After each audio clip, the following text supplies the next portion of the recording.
Professor Yunus, very warm welcome, and you said that you were going to just... প্রধান উপদেষ্টা London সফরের দ্বিতীয় দিনে যুক্তরাজ্যের প্রভাবশালী নীতি গবেষণা প্রতিষ্ঠান চ্যাথাম হাউসের সংলাপে অংশ নেন প্রধান উপদেষ্টা ডক্টর মোহাম্মদ ইউনুস। স্থানীয় সময় সকাল 11টায় শুরু হওয়া সংলাপে উঠে আসে সংস্কার, বিচার, নির্বাচন ও আওয়ামী লীগের কার্যক্রম নিষিদ্ধ প্রসঙ্গ।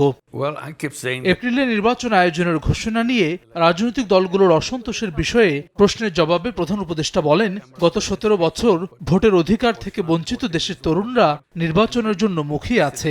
বলেন, সুষ্ঠু নির্বাচন করতে না পারলে শান্তিপূর্ণভাবে ক্ষমতা হস্তান্তরের সব চেষ্টা ব্যর্থ হয়ে যাবে। ঐকমত্যের ভিত্তিতে জুলাই সনদ আগামী মাসেই উপস্থাপন করা হবে বলেও জানান তিনি। We will have the most beautiful election we ever had in our history, and the time is right. People are ready. After 17 years, you are having first time a real election. So that excitement we want to use and create what we call a new Bangladesh. It's not just voting for routine voting for electing a new government. Ultimate aim is to get all those recommendations where all the parties agree, put it in a separate piece of paper. This is where all the parties agree. And then we celebrate all the parties signed that agreement. We call it July Charter. And we are waiting for July to come next month.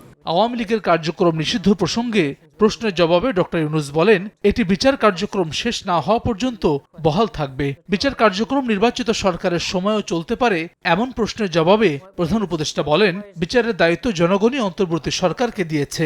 Safety of the country, safety of the politics of the country, the nation has decided that for the time being, the activities of Awami League will be suspended for the time being. That's all we have done. Until the trial is over, that's all. We are given this task by the people who invited us to take the responsibility, 3 tasks. Let me ask you about relations with India. ভারতের সঙ্গে সম্পর্ক প্রসঙ্গে বলেন, দেশটির সঙ্গে কোনো সমস্যায় জড়াতে চায় না অন্তর্বর্তী সরকার। তবে ভারতীয় কিছু গণমাধ্যমের মিথ্যা খবরে সুসম্পর্কের প্রক্রিয়া জটিল হয়ে যাচ্ছে।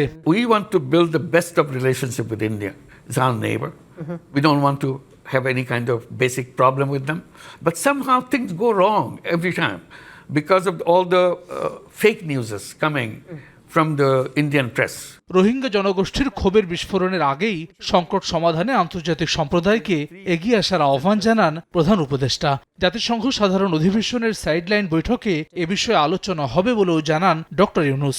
When they are going to go back, what is their future? Hasan Wali, Somoy সংবাদ।